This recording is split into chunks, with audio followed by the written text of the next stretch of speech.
Meus irmãos, boa tarde. Vamos mais uma oportunidade do encontro, onde vamos estudar um pouco mais sobre a doutrina espírita.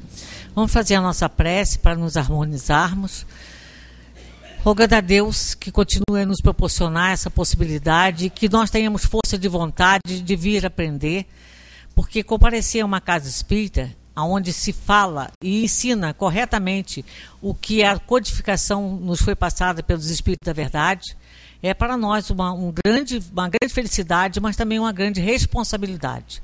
Porque ao conhecermos, temos que colocar em prática em nossas vidas diárias, em nossas ações e pensamentos, os sentimentos e as resoluções que nos são passadas por essa doutrina. Portanto, Senhor, obrigado por estarmos ainda encarnados e na oportunidade de ter a condição de vir buscar esse conhecimento que nos favorece, nos responsabiliza, mas também nos dá condição, conteúdo, subsídio para nós prosseguirmos como seres de bem. Obrigada, Senhor, que tenhamos uma tarde de estudo, que o nosso irmão José Manuel possa, com a sua capacidade de brilhantismo e o que ele tem de conhecimento dessa doutrina, passar com fidelidade o que nós aqui viemos buscar. Graças vos damos, que assim seja. Queridos irmãos, muito boa tarde. Vejam como a apresentadora compromete, não é? O expositor, né? Compromete e deixa a gente numa sinuca. Porque sempre eu digo para vocês, é verdade. Eu penso assim, o que eu vou falar para vocês? Né? O que eu vou falar para vocês? O Espiritismo é uma doutrina muito simples. O Espiritismo é muito simples. As pessoas que às vezes confundem a doutrina espírita estão com outras intenções, querem fazer outras coisas, mas não tem porquê. O Espiritismo simplifica o universo, é fácil entender. Nós não vamos saber os detalhes, mas como é que Deus fez o mundo? Como é que ele mexeu assim, ele misturou tudo, depois separou? Isso é bobagem. Ah, mas se no outro mundo as pessoas têm rabo ou não têm rabo? Isso é bobagem. Aliás, os avatares tinham rabo, né? Ou melhor, os navios, que é de Pandora, do filme Avatar. Quem não assistiu, assiste, porque aquilo ali é muito importante. O filme Avatar, ele retrata uma situação que eu já fiz em vários estudos da doutrina espírita há mais de 30 anos, mais de 25 anos, sobre as circunstâncias que levaram o filme do Avatar. Ele mostra os terráqueos, né? Os seres humanos daqui, invadindo um planeta de lá para tirarem deles um minério muito, muito valioso, riquíssimo, que lá existia em abundância e que custava 20 bilhões de dólares o quilo. Então, saíram os humanos daqui e foram para lá, invadiram lá, para dominar um povo que era pacífico, vivia em harmonia com a natureza, a fim de roubar deles aqueles minérios para trazer para cá. Como eles lá resistiram, qual seria o passo seguinte? Vamos eliminá-los, mas tem que trazer a fortuna para cá. Essa é a tese que eu já defendo há muitos anos, há mais de 20. A Márcia até soube disso, né? Eu nem lembrava, Márcia, quando nós trouxemos aquele físico, aí você trouxe aquele físico aí, que alguém de Barra Mansa, Volta Redonda, fez contato com você. Eu já tinha feito uma palestra lá sobre isso há mais de 20 anos, e começaram as pessoas a me falar, olha, isso é o que você fala, o Avatar. Eu até fui assistir, porque eu falei, pô, então é interessante. Aí fui assistir, realmente, Deus já distribuiu as inteligências de acordo para que elas não se façam contato fisicamente em estágios inferiores ainda como o nosso. Porque se nós, no nosso estágio evolutivo da Terra, planetário, que predomina na Terra, se nós sairmos para fazer alguma visita lá fora, por 3 motivos: escravizar, roubar ou matar. Sendo que pode ser um por um ou os 3 de uma vez. Escravizar, roubar ou matar. Quem tem cavalo, cria cavalo, não põe 2 garanhões um perto do outro. Um fica de um lado, outro fica longe, Porque se juntar dá confusão, um mata o outro e não é interessante. Tem cavalo que vale muito mais do que gente, né? Tem certos aras, certos treinamentos aí que se chega na beira do abismo, fica agarrado o cavalo e o cavaleiro, o dono manda salva o cavalo, salva o cavalo. Se salvar o cavalo e der, salva o cavaleiro. Se não der, ninguém vai fazer. Cuidado, caiu lá embaixo, não é?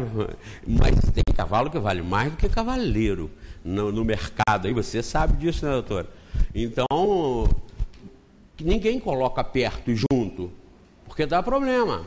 Todo animal feroz, violento, nós sabemos como lidar com eles. Pois bem, Deus no universo sabe como lidar com a gente. Ele não ia fazer, por exemplo, um sistema, como na nossa galáxia aqui, um sistema de estrelas, planetas e etc., onde ele colocaria a Terra aqui e colocaria logo uma porção de civilizações em volta, uma porção de planetas, tudo cheio de gente, uns mais bobos que a gente, outros mais ou menos. Os mais bobos a gente ia lá e dominava logo. Os mais espertos a gente esperava um pouco, para eles darem uma bobeira. Se eles não dessem, eles viriam aqui e dominariam a gente. Então é igual botar cavalo perto um do outro, num aras onde a destinação é a reprodução dos animais. Um mata o outro. Então Deus sabe muito bem disso. Nessa palestra que eu fui fazer lá, eu tive com um técnico da Siderúrgica Nacional, que ele lidava com um computador avançadíssimo. Então eu apresentei essa questão para ele. Falei, distribui em 100 mil anos-luz. Viu, Magui? Aqui tem 100 mil anos-luz. De uma extrema a outra da nossa galáxia, tem 100 mil anos-luz. Anos-luz. Eu falei, distribui dentro disso. Meu Deus. Hein? Não, mas não é não, ele não está esbarrando aqui. Não. Ah, bom, embaixo. Mas eu falei com ele, distribui nessa galáxia ali, em 100 mil anos-luz, distribui 100 mil civilizações, de forma que uma não possa ter contato com a outra, a não ser em 100 anos-luz, por exemplo. Então eles fizeram isso e realmente chegaram à conclusão que aqui dentro dá muito mais de 100 mil civilizações inteligentes como a nossa, de forma que uma não tem acesso à outra. Porque precisaria de 100 anos viajando na velocidade da luz para chegar lá, e ninguém vai conseguir isso. Matou a charada. Por que 100 mil civilizações? Porque existe um tal de Frank Drake, um pesquisador, um cientista americano, que ele fez os cálculos de quantas civilizações semelhantes à nossa, a humana, teria nessa galáxia, na nossa Via Láctea, com 400 bilhões de estrelas, mais ou menos. E o Frank Drake chegou à conclusão de 100 mil civilizações. 100 mil civilizações só nesse conjunto. Então eu falei com ele para dividir esses 100 mil por esses 100 mil anos-luz, de forma que cada uma ficasse a no mínimo 100 anos-luz de distância. Encaixa perfeitamente e acabou o problema. É claro que o Criador, como nós aqui espertamente, não colocamos dois galos de briga um perto do outro, no mesmo galinheiro. Aliás, o exemplo do galo de briga é melhor. Não se coloca dois galos de briga no mesmo galinheiro, que dá confusão solto, né?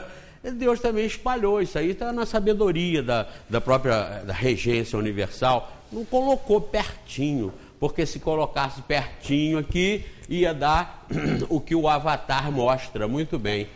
Mostra que é perfeitamente isso que acontece. Mas eu aí fico pensando, quando eu venho falar para vocês, e eu dei essa brecha porque eu falei no Avatar, o que falar para vocês? Porque o Espiritismo é tão simples que não precisa ficar falando demais, não. São vocês e eu que temos que pensar direito. E a gente sabe pensar direito. A gente às vezes não pensa por conveniência, por circunstância. Aí a gente quer acomodar as coisas para dar um jeito para a gente fica naquilo. Mas se a gente pensar direito, nós já temos a estrutura do que nós temos que fazer. O Espiritismo vem ensinar o universo, ensinar tudo, de uma forma muito simples. Primeiro, meus queridos, os Espíritos vêm e dizem assim, primeiro, é Deus. Aí todo mundo fica contente. Pensei que eles fossem dizer que não existia Deus.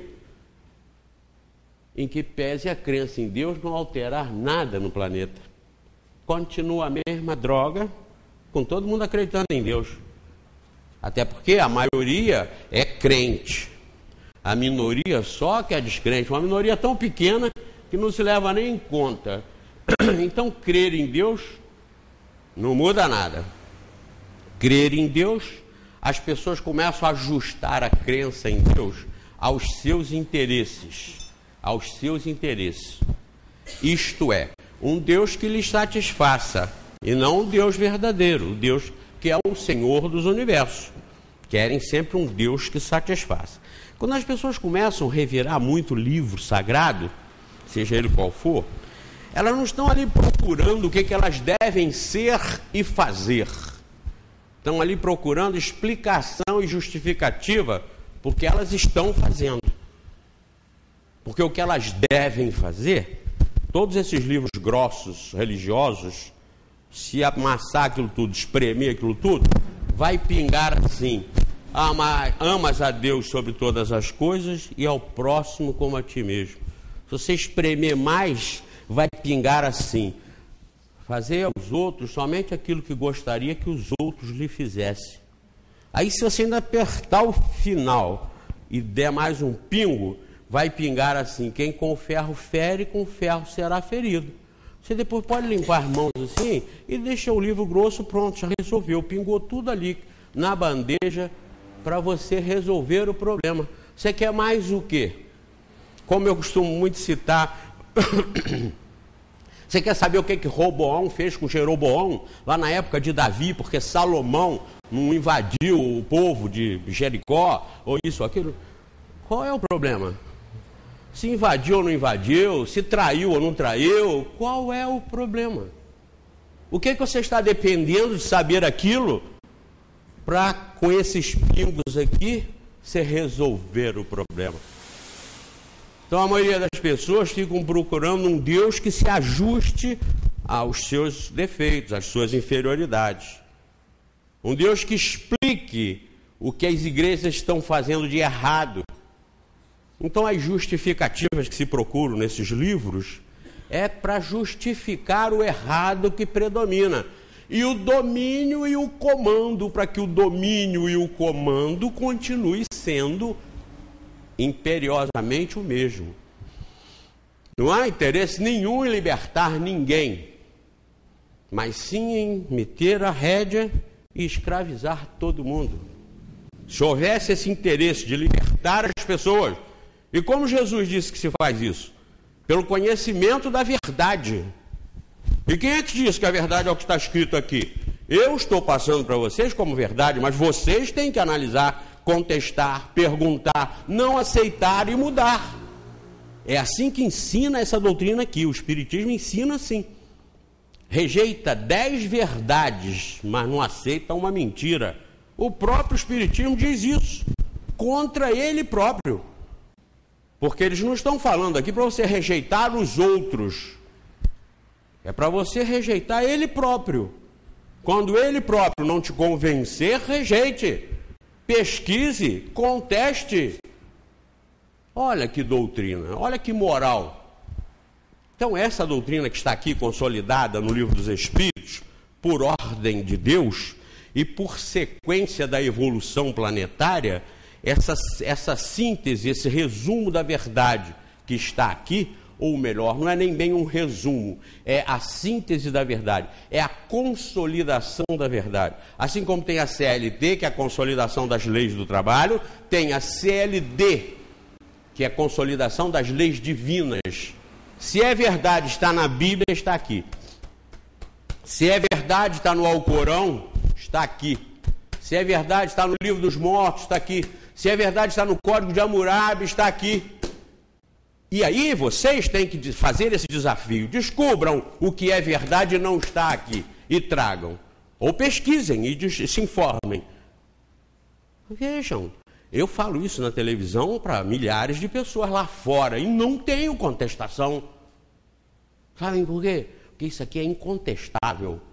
Eu estava vendo, eu recebi um e-mail agora do Abel, repassando os e-mails do Terceira Revelação, do programa de televisão para mim, que sai no YouTube, que eles mandam pelo YouTube. Vocês precisam ver como tem gente já se congratulando com esse último programa, onde eu mostrei essa evolução do espiritismo.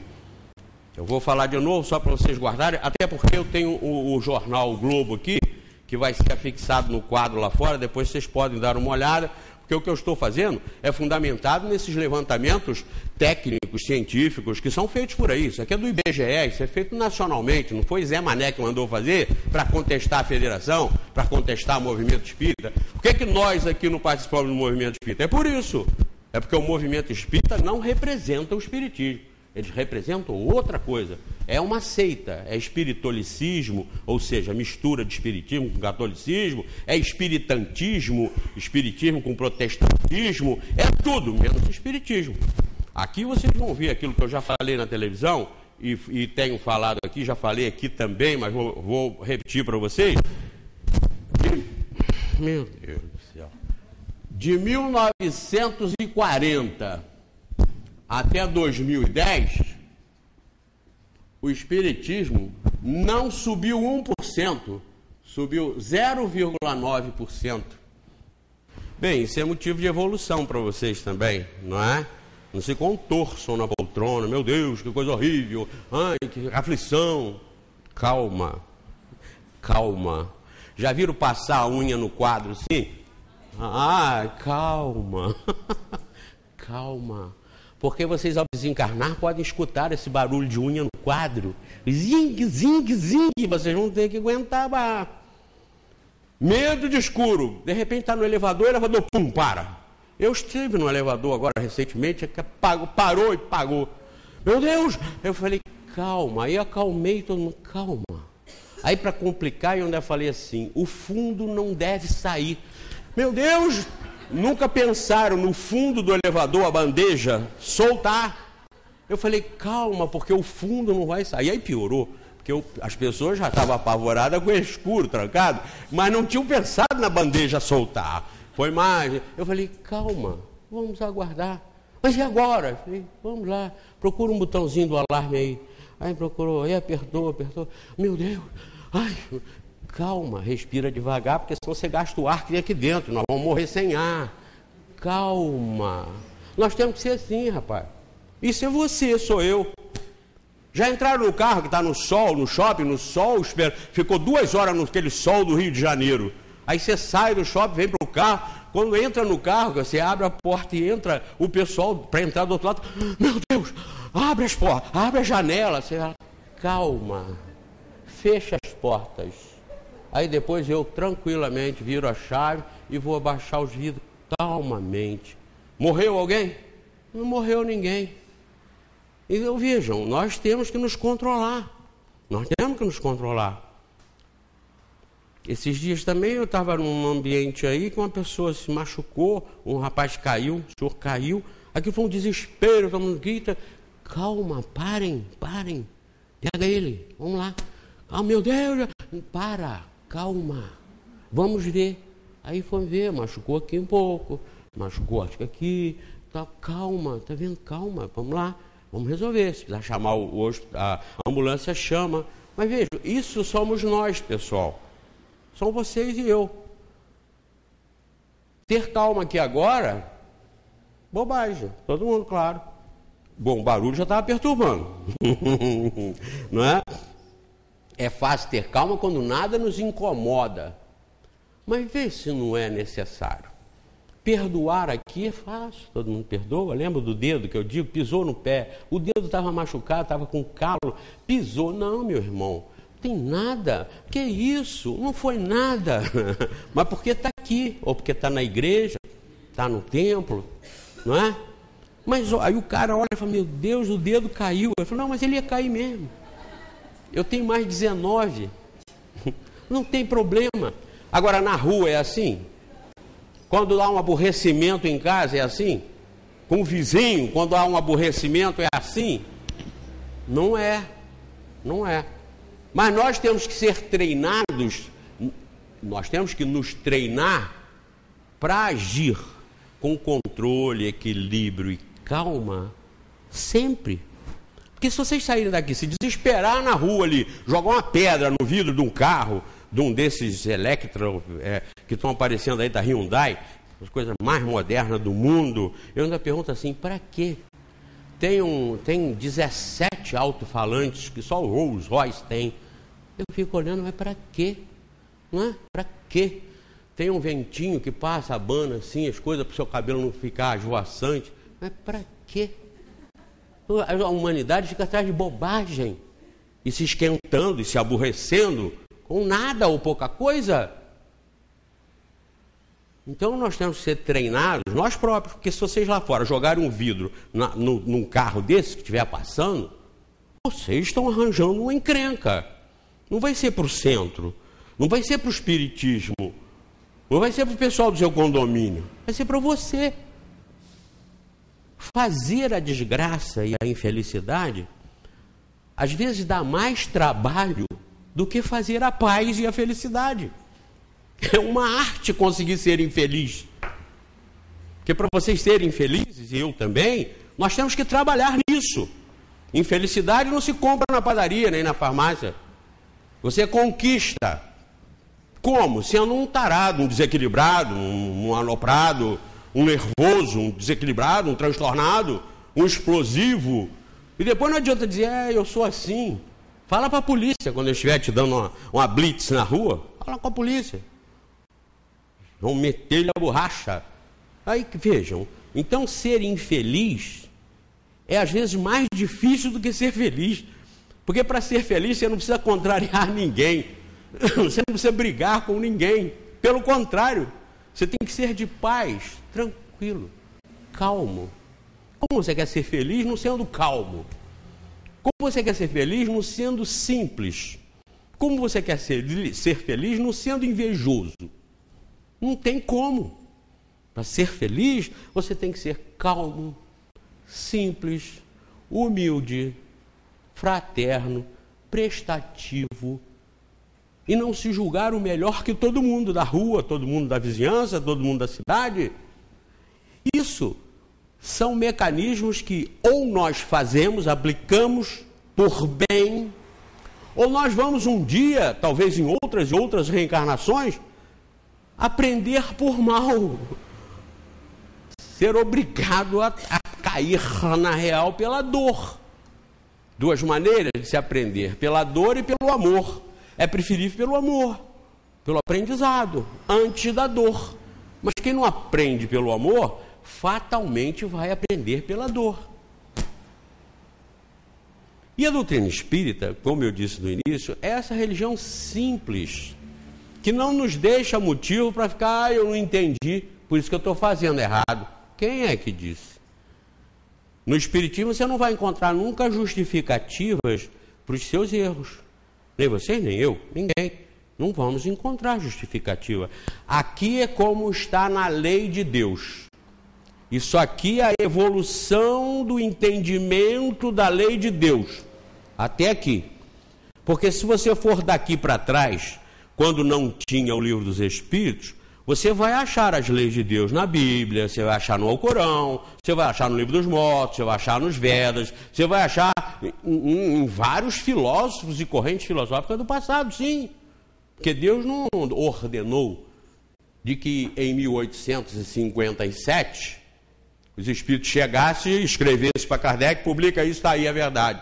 Não, isso aqui é a evolução do processo de aprendizado da humanidade, assim como se você for ver a medicina de hoje, ela é a evolução da medicina do passado. O computador de hoje é a evolução de todas as técnicas de computação que já vem lá do ábaco, lá da sacolinha de couro dos pastores para contar as ovelhas. O computador hoje é a evolução daquela sacolinha de couro para contar as ovelhas. Tem um documentário que eu não sei se é a Discovery ou a History que está apresentando, acho que é a History, que fala sobre o primeiro computador da humanidade. É atribuído até talvez a Arquimedes, que tenha feito 200 anos antes de Cristo, mais ou menos. O cara fez um mecanismo com engrenagens sincronizadas de uma forma que aquele raio daquele mecanismo, que foi achado num naufrágio, os pesquisadores mergulhando lá, tiraram os tesouros que tinham no navio e tal, e tudo que era metálico eles pegavam também para levar para o museu, para depois ser analisado. E eles acharam um pedaço sem forma, assim, corroído pelo tempo, de bronze, mais ou menos assim.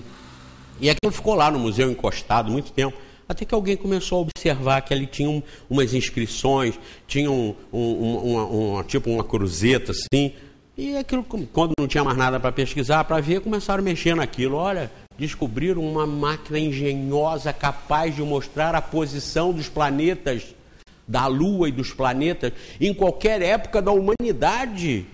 Isso com mais de 2000 anos atrás. Olha... Aí eu vou pegar uma brecha para forçar a reencarnação com vocês. Quem fez isso, a máquina lá atrás? Foi um homem inteligente. Criado por quem? Por Deus, lá atrás, mais de 2000 anos antes. Se Deus tem a fórmula desse sábio, por que de lá para cá ficou fazendo essa turma difícil como nós, de entender as coisas e de não saber nada, hein? É ou não é reencarnação? É ou não é sintoma de que aquele sábio veio de outros planetas mais avançados? Claro. Porque se foi Deus que o fez lá quando ele nasceu, Deus tem a fórmula. Por que não aplicou em todos?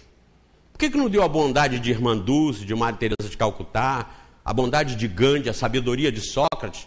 Porque se Deus cria na hora do nascimento, ou da concepção, Deus que cria. Deus então tem a fórmula. Por quê? Que ele não fez todos nós sábios, como Sócrates, mansos e pacíficos, como Gandhi, como Calcutá? Por que ele não fez? Se é ele que faz, será que ele está mal intencionado com a gente? Se você tirar a reencarnação, você chega à conclusão que está. E aí, como você não pode admitir que Deus seja um mal intencionado, você larga a religião para lá e vai formar as estatísticas aqui dos sem religião.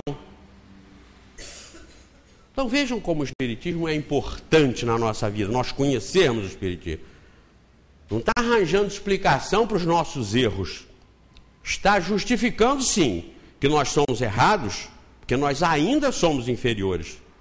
Mas está nos mostrando como as crianças veem, os pais mostram nas escolas. Olha, ele está ainda na escola primária porque ele não estuda, está vendo? Ele já está com 20 anos, mas ele ainda está fazendo aquele primeiro ciclo. Ele já podia ser formado em alguma coisa e não é. Então todo mundo entende facilmente que ele não está evoluindo porque ele não está estudando, ele não está se dedicando. Então você apresentando a reencarnação, você vai explicar, vai entender, conhecendo a reencarnação, que nós somos espíritos ainda inferiores. Tem espíritos puros pelo universo afora, ao infinito. Exemplo, Jesus. Mas por que veio aqui? Veio como professor.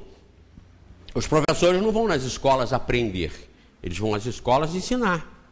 Mas para que eles possam ir às escolas ensinar, eles obrigatoriamente tiveram que passar pelas escolas aprendendo. Não é a mecânica? E alguém se revolta com isso, porque tem que pegar o seu filhinho de 5 aninhos e levar para a escola primária? Ninguém se revolta, isso é natural. Da mesma forma, a evolução universal, ela é natural também. E ela guarda as mesmas proporções da nossa prática evolutiva encarnada, material, social. Essa prática é um reflexo da projeção da sabedoria de Deus para todo o universo. Ser diferente disso é que seria injusto. Você achar que esse Arquimedes que fez aquele computador, que hoje os cientistas, os matemáticos, custaram a matar a charada. Eles puseram aquele pedaço de ferro lá no raio-x, desenvolveram aparelhagens especiais para conseguir fotografar, radiografar aquilo ali em 3 dimensões, para chegar à conclusão e chegar a um mecanismo extraordinário. Coisa extraordinária. Quem fez aquilo? um sábio da antiguidade, um sábio que veio de outros mundos já sábios. Ele já era sábio. Por exemplo, se pegar um de nós aqui e colocar a gente num planeta atrasado, onde lá ninguém sabe ler nem escrever, e ninguém sabe regras básicas de higiene, de coisa nenhuma, nós vamos chegar lá como deuses. Nós vamos chegar lá sábios, mesmo nós sendo do jeito que somos. Então não é Deus que faz um indivíduo sábio e outro indivíduo burro. Um indivíduo evoluído e um outro atrasado. Um indivíduo pacífico e o outro guerreiro, violento, maluco, entra no cinema e mata todo mundo. Quem fez? Não foi Deus? Por que naquele indivíduo ele não aplicou a mesma fórmula que ele aplicou para Gandhi? Se ele não aplicou, ele está mal intencionado aí com a gente. Aí, se você for inteligente, você então larga essa bobagem para lá. De religião, Deus, isso é bobagem. O Espiritismo mata a charada para as pessoas inteligentes, que querem realmente aprender. Mas não significa inteligentes que sejam formados e doutorados. As pessoas bem intencionadas. Porque eu vou dar 2 exemplos para vocês que matam todos os em boas intenções. Os 2 mendigos de rua que acharam uma sacola com 20 mil reais e foram no restaurante e devolveram. Doutorados em Deus, pós-graduados em moral, espíritos de luz. Tem dúvida? Então, quando você vê aqui na Somália, milhões de pessoas morrendo de fome, na miséria, em vários países, principalmente da África, você não pode olhá-los como abandonados de Deus e nem achar que Deus está mal intencionado com a gente. Aí o Espiritismo vem e esclarece esse mecanismo. O universo é infinito, Deus é amor supremo, é justiça suprema. Logo, ninguém está sendo injustiçado em lugar nenhum. Em lugar nenhum. Lamentar e se revoltar contra a situação por que estejamos passando é blasfêmia contra Deus, é ofender a bondade e o amor de Deus. O Espiritismo vem mostrar assim: nós todos fomos criados iguais. Se fomos criados iguais, não temos que reclamar. Foi aplicada a justiça da igualdade para todos. Mas por que esse Arquimedes era tão sábio? Por que Sócrates era tão sábio? Por que Gandhi era tão pacífico? Porque eles conquistaram. E conquistar a paz, a sabedoria, a bondade, o amor e a felicidade, muitas vezes é muito mais fácil do que conquistar a infelicidade. Porque para ser infeliz, você tem que ser mal o tempo todo. Você tem que agir errado a vida toda. E aí você vai sempre garantindo a infelicidade. E por quê? É isso que nós queremos? A infelicidade? Não, mas só que nós queremos dos 2 lados. Nós não queremos desagradar a Deus, mas também não queremos ficar mal com o diabo. Então a gente quer estar bem dos 2 lados. O camarada ia atravessando a ponte, mas ele tinha dúvida de Deus e dúvida do diabo. Então ele dizia assim: Deus é bom e o diabo não é mau. Deus é bom, o diabo não é mau. Deus é bom, o diabo não é mau. E foi atravessando a ponte para ele não cair. Porque se Deus existia, ele estava bem com Deus. E se o diabo também existia, ele também estava bem com o diabo.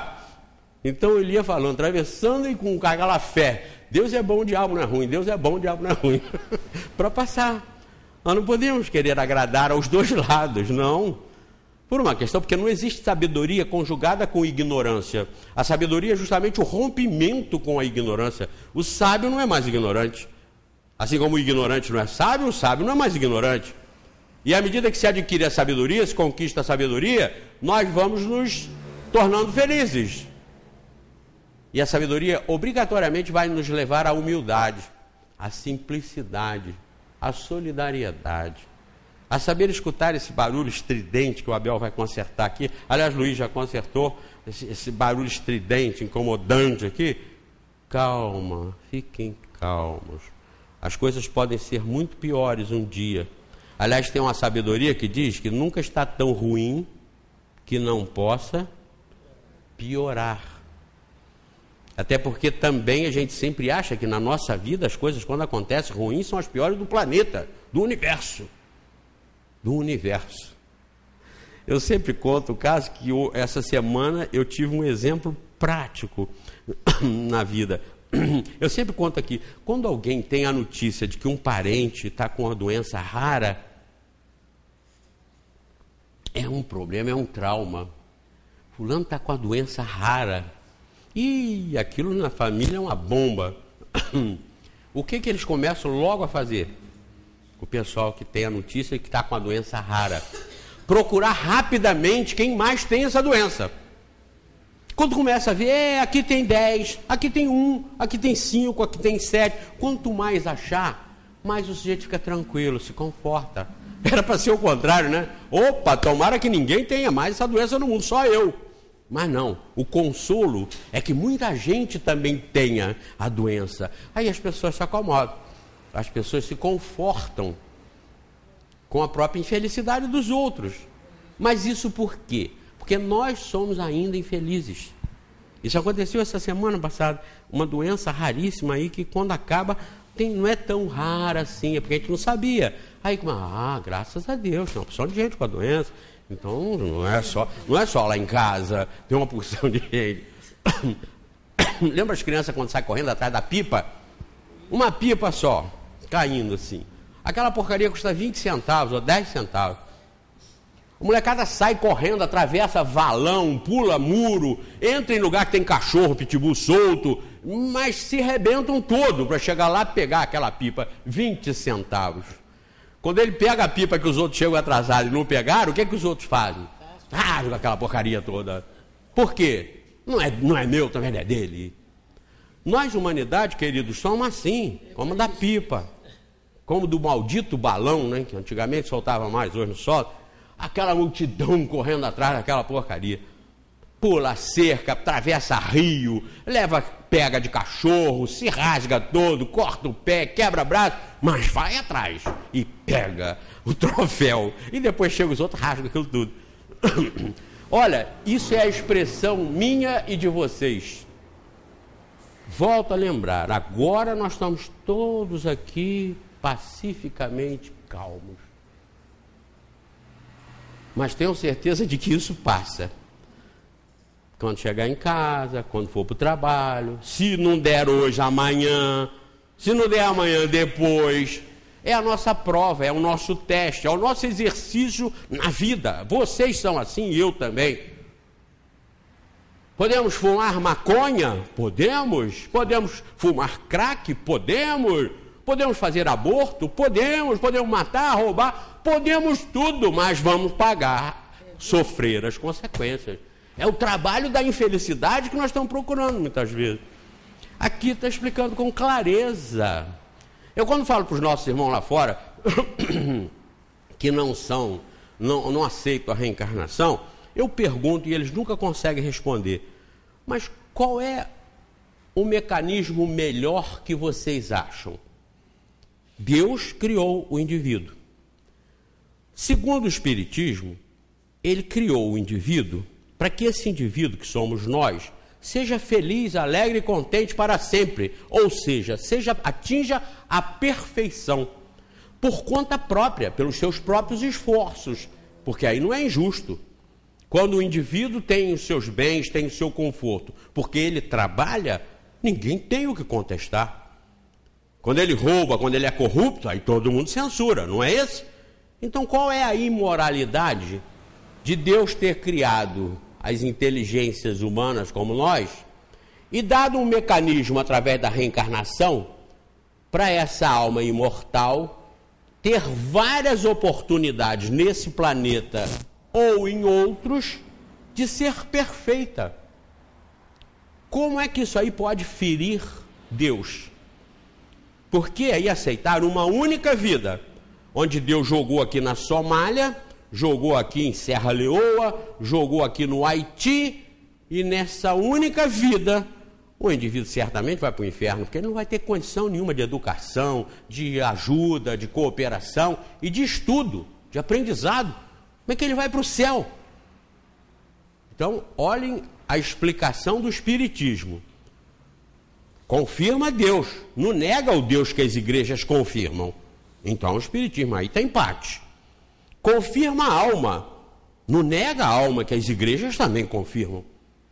Mas apresenta esse processo, que é o da reencarnação, que os outros todos demonizam isso, negam. Mas por quê? A reencarnação não explica o Deus justo com o Sócrates sábio? A reencarnação não explica o Deus justo com o Arquimedes sábio, que fez o primeiro computador. A justiça de Deus não explica a sabedoria dos maias, dos astecas, dos incas, dos egípcios, que construíram há mais de 2, 3 mil anos atrás engenharias e obras que hoje a humanidade ainda não entende, não sabe como. Foi Deus que os fez inteligentes ou foram eles que conquistaram a inteligência em outros mundos antes desse? Porque esse aqui tem 4 bilhões e meio de anos só. O universo tem 18 bilhões. Eu até argumento também com isso. O que Deus fez nos 14 bilhões de anos antes de surgir a Terra? Não sabia o que fazer. Ele ficou 14 bilhões de anos sem saber o que fazer. Quando ele teve a ideia de fazer isso, fez. Aí falou, agora é aqui, o negócio é aqui. Já tinha quantos planetas no universo, Mag? Zilhões, né? Zilhões, não são nem septilhões, trilhões, são zilhões. Ela falou que vai trazer uma matéria e já fala em zilhões. Imagina o que é isso. Então, veja bem, mas 14 bilhões de anos Deus ficou sem saber o que fazer. Mas quando isso aqui surgiu, ele falou, opa, é aqui. Essa é o cara. E aqui botou esse inferno que fomos nós. Para ficar aqui se matando, se destruindo, se corrompendo. É ou não é? Por isso, quando eu digo que as igrejas não funcionam, as religiões não funcionam, estão falidas, ninguém me contesta. E eu provoco mesmo. Eu provoco mesmo. Pelo que eu provoco lá fora, pela televisão, em nome do espiritismo, se eu escuto alguém fazer o que eu faço contra mim, eu processava o cara. Eu contestava o cara, eu não deixava ele de jeito nenhum. A única coisa que pode fazer é me matar. Mas aí mata o Zé Mané, não mata a ideia. A ideia já está espalhada por aí. É igual mataram Jesus, não adiantou nada. Mataram Sócrates, não adiantou nada. Mataram o Gandhi, não adiantou nada. As ideias continuam por aí. Eu provoco. Para ter reação mesmo. Ninguém contesta. Contestem isso aqui à luz da ciência. Esse programa nós recebemos um e-mail do Paraguai ou do Uruguai. Você assistiu esse programa e falou assim, ó, poderia eu acrescentar algumas vírgulas e alguns pontos, mas a ideia é perfeita. Porque é espírita, é o espiritismo. Se o espiritismo for mostrado como ele é, e por isso, volto a dizer, no início da palestra eu falei que nós não somos do movimento e não somos da federação, por isso. Porque o movimento e a federação atrapalham o espiritismo. Vou provar para vocês aqui, como já provei no programa de televisão que está rodando e está sendo sorteado aqui, esse número 115, esse programa está marcando uma época na história do espiritismo, tenho certeza disso. O espiritismo tem um movimento aí, tem uma federação aí para impedir que ele rompa, que ele seja conhecido. Prova está aqui, ó. Em 1940, os espíritas eram 1,1%. Em 2010, os espíritas são 2%. Não subiram nem 1%. Enquanto os ateus, em 1940, eram 0,5%, os sem religião. Hoje, em 2010, eles são 8%. E quais são as propagandas que vocês assistem em casa ou que vocês já viram sobre o ateísmo? Sobre a rejeição das religiões? Qual?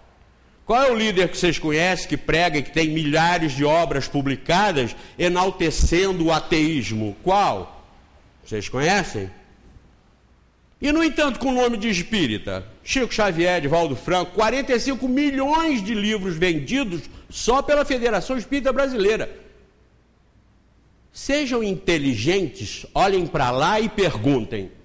45 milhões de livros com os estrelas elevados, apresentados pela Federação Espírita Brasileira, para o espiritismo não conseguir subir 1%, e os ateus sem propaganda nenhuma, pensando por conta própria, subiram 8%, 7,5% em 70 anos. Eu argumento isso no programa lá que faço para todo mundo lá, eu argumento isso. Não estão a favor do espiritismo? Claro que não.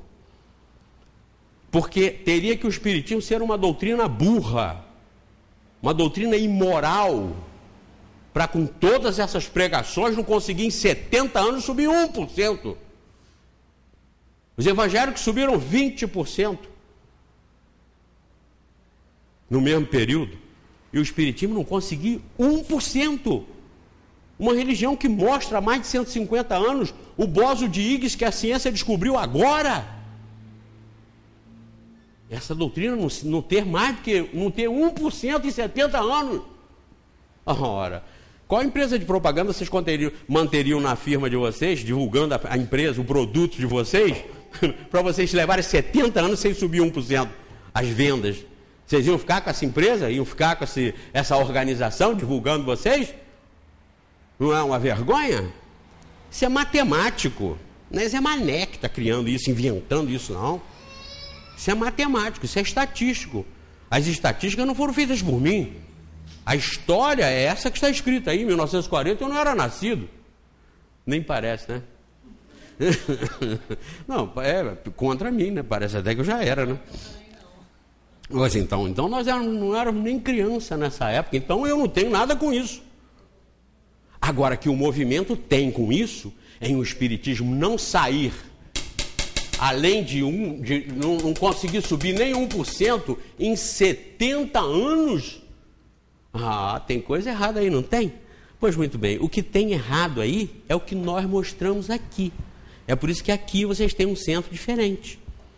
É por isso que eu aqui, de vez em quando, como presidente do centro, que eu estou, eu digo para vocês frequentarem os outros, visitem os outros. Eles têm também programas de televisão, que aliás chama Atualidade Espírita. E as pessoas às vezes me falam, a Atualidade Espírita é o seu.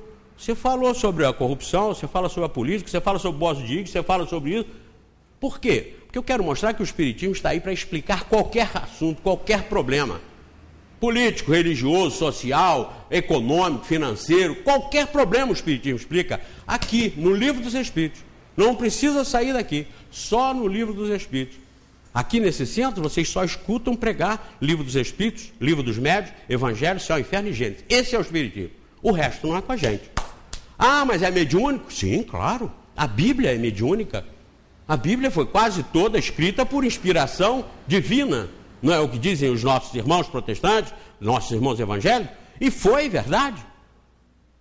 Só que a verdade da inspiração bíblica é a mesma verdade daqui. O processo foi o mesmo. Que eram os profetas? Médiuns. Que ditaram todos aqueles ensinamentos que a humanidade naquela época tinha condições de ouvir. E não tinha, às vezes, de entender. Como até hoje nós ainda não temos muitas condições de entender, porque nós ainda estamos no caminho. Chegar para uma criança primária e começar a falar sobre trigonometria para ele, falar sobre boson de Higgs para ele, não vai entender nada. Mas por quê? Ele é ignorante, burro? Não, ele ainda não está na fase de compreender isso. A história do universo é essa também. Não é porque nós somos ignorantes que vai chegar um sábio aqui e nos tornar todos sábios. Não. Vai mostrar o caminho, mas nós que vamos ter que trilhar. Então vejam nesse processamento todo, como a doutrina espírita, que é altamente avançada e evoluída, é uma doutrina que consagra o cristianismo, a moral cristã, consagra, que no Livro dos Espíritos está dito, qual o espírito mais perfeito que já esteve aqui. Eles não podiam dizer que era outro, porque foi Jesus, sim. Mesmo que o espiritismo não seja cristão, não se envolva com o rótulo de cristão, porque ele é uma doutrina para o planeta inteiro, a sua moral, a sua diretriz ética coincide com Jesus. E não podia ser diferente. Se eles disseram que foi o espírito mais perfeito, como é que os espíritos aqui viriam dar uma moral mais perfeita? Uma moral mais avançada? Não.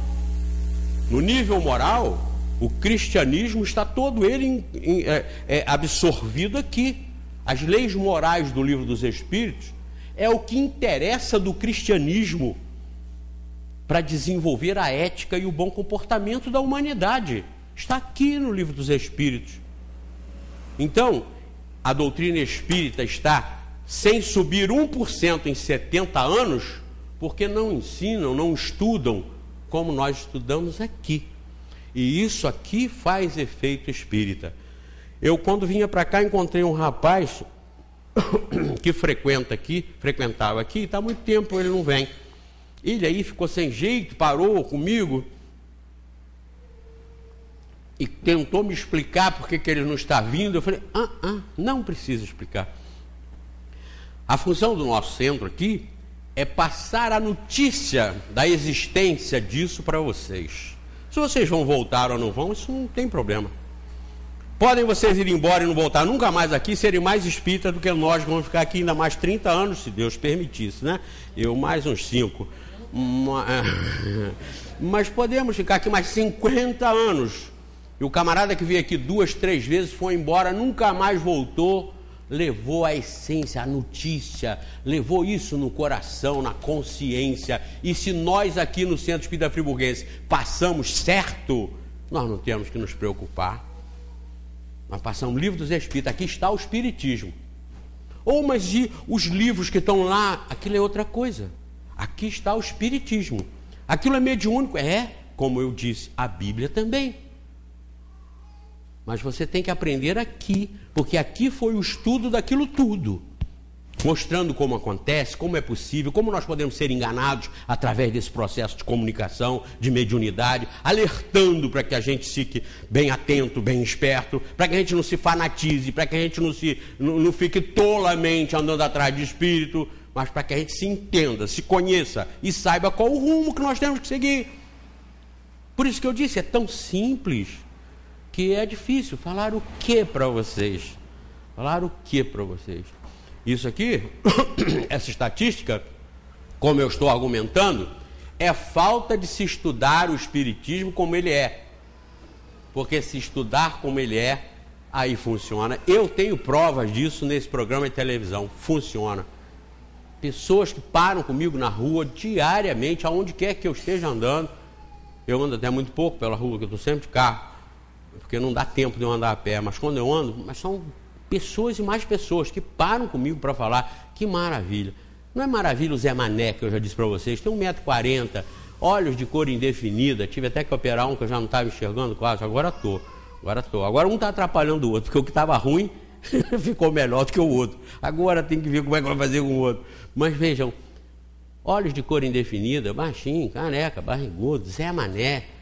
Pô, por quê? As pessoas iam ficar encantadas comigo? Ficar apaixonadas por mim? Até quando eu estou assistindo o meu programa, que eu assisto 10, 20 vezes, quantas vezes passa eu assisto, e quando não passa eu boto o DVD e assisto, porque eu aprendo comigo mesmo. Eu aprendo, eu analiso frase por frase, palavra por palavra. Eu tenho que ter essa responsabilidade. Se eu estou passando isso errado, por isso que eu não tenho contestação, posso dizer aqui para vocês. Hoje é que dia? 13, né? 14. Ontem nós fizemos 9 anos no ar, sem uma contestação.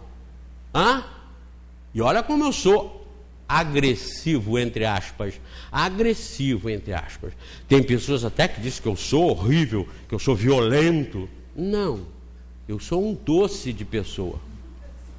E posso provar isso para vocês com exame de laboratório, porque eu sou diabético. Então eu tenho até açúcar no sangue, que é melhor? Então eu não sou violento, mas eu sou firme, seguro, porque vocês e eu não podemos ser frouxos. Gandhi não era frouxo, Jesus não era frouxo, Sócrates não era um frouxo, Luther King não era um frouxo. Então nós não podemos acomodar com as situações erradas, com a imoralidade, com a corrupção. Nós não podemos nos acomodar. Ou você é ou você não é. E ainda mais para apresentar uma doutrina dessa. Nós não podemos apresentar com coitadinho. Não, mas eles são muito bons. Vamos botar as coisas no lugar. Bom não é o espírita. Bom é o que faz a vontade de Deus. Kardec perguntou no Livro dos Espíritos, mas nós devemos, qual religião que nós não devemos respeitar? As religiões? Ele falou, sim, nós devemos respeitar a todos, os certos e os errados. Mas ele pergunta aqui, na moral, na estranha, não na estranha moral, no Livro dos Espíritos, Kardec pergunta, mas quais as religiões que são respeitáveis? Olha o que os espíritos disseram. Kardec não era mole, não, ele não fazia pergunta para agradar espírito, ele fazia as perguntas para complicar os espíritos. Vocês podem observar que a pergunta seguinte, parece até que ele foi mal educado, porque antes os espíritos tinham falado de um jeito, e na seguinte ele dá um nó, na outra ele dá mais um nó. Kardec não tinha intenção nenhuma de agradar espírito, ele fez um trabalho sério. Então, quando você vê aqui, Kardec pergunta, mas quais as religiões que são respeitáveis? Aí o que os espíritos disseram? A espírita? Claro que não. Eles disseram assim: aquela que faz homens de bem, que mais homens de bem tem feito. Pronto, matou a charada. Matou a charada. Você pode ver que o mundo está sem religião respeitável. Onde vocês conhecem os homens de bem? Os de bem que estão aí já vieram feito. São os mais evoluídos. Os outros somos nós, que estamos aí amargando, sofrendo, tropeçando, caindo, levantando, se ajeitando, para continuar a nossa jornada. Porque enquanto o Espiritismo vem esclarecer que nós somos criados todos iguais e que seremos perfeitos pelos nossos esforços, as religiões estão aí oferecendo a salvação de bandeja. Jesus morreu, se desgraçou todo por sua causa, querido. Que é isso? Ele se danou todo. Você não precisa mais sofrer, porque ele já sofreu por você. Você aceita isso? Isso não é imoral? Você vai permitir que sua mãe vá para a cadeia no seu lugar, porque ela vai sofrer por você, que é o pecador, que é o ladrão, que é o corrupto? Nunca. Eu não aceito isso. Que ninguém tenha morrido por minha causa, por meus defeitos. Se alguém tem que morrer por defeitos, é o defeituoso. Se alguém tem que ser punido pelos seus erros, é o errado, é o criminoso. Então, as religiões que estão aí estão todas oferecendo a salvação, a bandeja, e o Espiritismo vem negar tudo isso. Vem negar tudo isso. E a missão dos espíritas é fazer o que nós fazemos aqui. Mostrar isso, destacar isso. Está no Evangelho segundo o Espiritismo, que não foi eu que escrevi. Está aqui no capítulo 20, missão dos espíritas.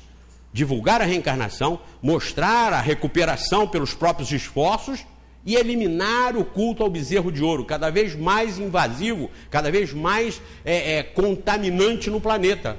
Isso está no Evangelho segundo o Espiritismo, capítulo 20, que não foi eu quem escreveu. Então analisem, observem, pensem, sejam filósofos, não aceitem porque nós estamos falando, nem porque está escrito. Aceitem se estiver de acordo com a razão de vocês, com o bom senso, com o coração. É assim que nós aprendemos, é assim que nós estudamos, é assim que nós vamos ter cada vez mais confiança no que nós estamos sendo. Nós não estamos indo na onda, no canto da sereia, nós estamos indo pela nossa razão, pela nossa inteligência. Porque quando você encarar face a face a sua própria consciência do outro lado, não vai ter medo, não. Você é sincero com você mesmo. Então os seus erros você já sabe quais são. E você já está se esforçando por vencê-los. Você já conhece isso. Ter medo de quê? Se aqui caírem na calçada, dentro de 10 minutos, 5 minutos, já tem gente assim em volta te socorrendo. E o barulhinho já vem lá embaixo. A ambulância vai te apanhar. Não é assim aqui? As pessoas nem te conheciam, mas te socorreram, porque você é um ser humano. Pois bem, quando nós morrermos, deixarmos o corpo, passarmos para o outro lado, você acha que nós vamos ficar perdidos, igual uma bola de aniversário, quando você solta o pininho, ela sai por aí? Não. Milhões de espíritos, de almas, amigas nossas, irmãos nossos que já foram, nossos parentes, nossos amigos, estarão nos socorrendo, nos ajudando. E lá não falta gasolina na ambulância, que às vezes falta, e não tem gasolina. Como é que vai? A hora que o cara briga, não pega, porque não tem gasolina. Não tem médico em greve do lado de lá.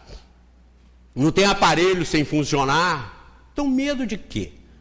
Se nós estivermos bem com a nossa consciência, com nós mesmos, qual o problema? Não tenhamos medo disso.